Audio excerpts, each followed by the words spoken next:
Hello all. The United States of America turned 274 on Friday.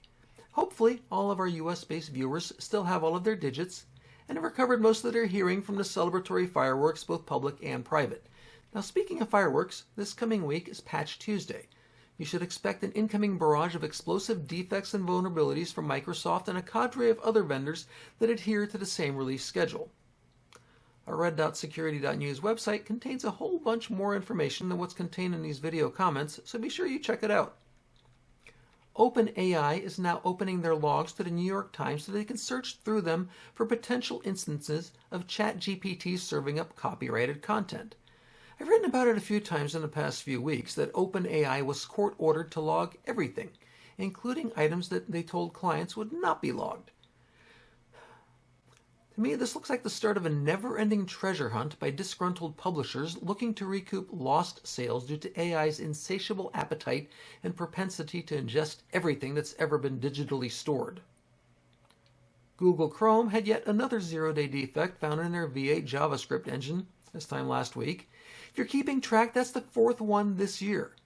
Update your Chromium-based browsers as soon as the patch is available, since this one's already under active exploitation.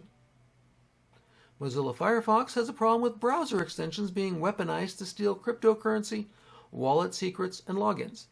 In fact, a study last year found that 50% of browser extensions, not just Mozilla, exist for the purpose of stealing credentials, track activity, inject malicious code into websites, and grant access to the browser to act as an info stealer.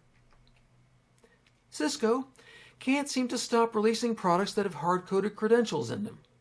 This time, their IP telephony Cisco United Communications Manager has one that grants root access via SSH. Yes, root. While not known to be exploited yet, this one is as severe as it gets, so patch quickly. Ingram Micro experienced fireworks of a different kind a day early this past week on Thursday, as all systems were taken offline as a result of a ransomware attack, tentatively being attributed to the group known as SafePay.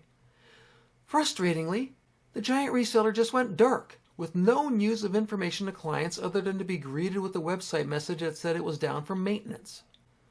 Finally, on Saturday, Ingram broke radio silence and put a notice out on their website confirming that their systems were taken offline in response to a ransomware attack. If you're unaware, Ingram Micro is a major worldwide distributor of tech services and products with revenue of over $48 billion in 2023.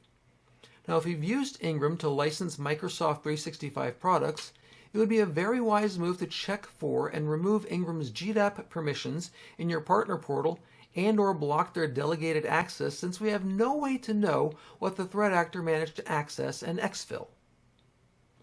Hunter's International Ransomware Group, in a bit of good news, has shut down and is releasing free decryption software to all companies that have been impacted by their evil work. Now, back in November, they revealed that they were planning to shut down soon due to increasing law enforcement activity. I suspect that they encrypted the wrong organization or three-letter agency and have been paying the price ever since. Now, unfortunately, these scum aren't going away. They're merely rebranding and switching to non-encrypting, exfiltrating extortion.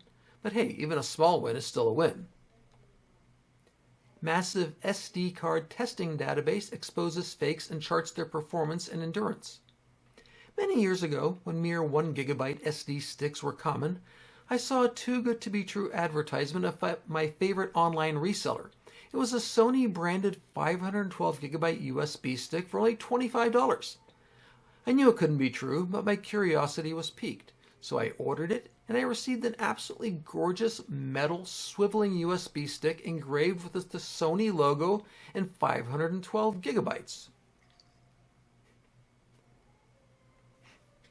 Well, you know the rest of the story. The true capacity was only about 256 megabytes, and anything written to it past that amount was simply discarded. I still have that drive, and I show it off to people to demonstrate that despite the impressive exterior packaging, it's what's inside that counts. Oh, and Sony didn't even make USB thumb drives. Now, I applaud Matt Cole, the person behind the great micro SD card survey. He's performing an invaluable service. Well done, sir. Many years ago, I visited a friend of mine who was working as a missionary in Guatemala. While there, I went to the local mercado. It was an experience. A pale comparison would be a flea market in the U.S. It was in an area about the size of a small city block, mostly covered, stiflingly hot, boasting every imaginable item that you could fathom wanting to ever purchase. Live animals, food, clothes, electronics, spices, household goods, and so on. The sounds, the colors, the haggling back and forth to get good deals, and the smells. Some were amazing and wonderful, such as music, flowers, and cooking food. Others, like the fish markets and similar, still amazing, but in a very different way. The internet is very much like the Mercado.